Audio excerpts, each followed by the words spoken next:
എല്ലാവർക്കും അതിനൊരു ഫ്രണ്ട്സ്. നമ്മൾ ഇന്ന് കഴിക്കപ്പെടുന്നത് എന്താണ് ലൈസ് വരട്ടിയത്. ലേസ് മറ്റേ ഉപ്പിലും മുളകില്ലല്ലോ, ഉപ്പിലും മുളക മറ്റേ ഈ ഉള്ളിയും സവാളയും തക്കാളിയൊക്കെ ഇട്ടിട്ട് ആയില്ലേ. അപ്പം അതിരുന്ന് നമ്മൾ കഴിക്കുന്നത്. ആ ലൈസ് ഒറ്റയ്ക്ക് ഇന്ന് കഴിച്ചാൽ മതി. എന്തിനാ അതൊക്കെ ഇട്ടെന്ന് ഞാനിപ്പോൾ ആലോചിക്കുന്നു. ഒരു ടേസ്റ്റും തക്കാളി ഇട്ടുണ്ടായിരുന്നു. നമ്മൾ പറഞ്ഞ തക്കാളിയുടെ ടേസ്റ്റ് ഉണ്ടാവില്ല.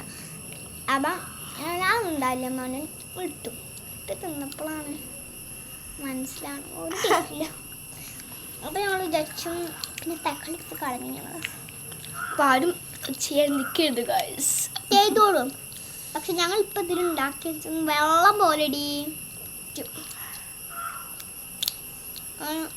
മുളകും ഉപ്പൊക്കെ ഇട്ടുണ്ട്. ഒരു കുഴപ്പമില്ല. ചോറിൻ്റെ ഒപ്പൊക്കെ കഴിക്കാൻ അച്ചാർ പോലെ ഉണ്ട്. പപ്പടം പൊടിച്ചത്, ഉപ്പുള്ള മുളകും പപ്പടം വെറുതെ ചണക്കുക. എനിക്ക് ഇഷ്ടമില്ല. സവാള കഴിക്കാൻ കൊണ്ടപ്പോൾ ഇത് വെറുതെ പൊട്ടിട്ട് നമുക്ക് സവാള ഒന്ന് എടുത്ത് കളഞ്ഞാലോ? കളഞ്ഞോ?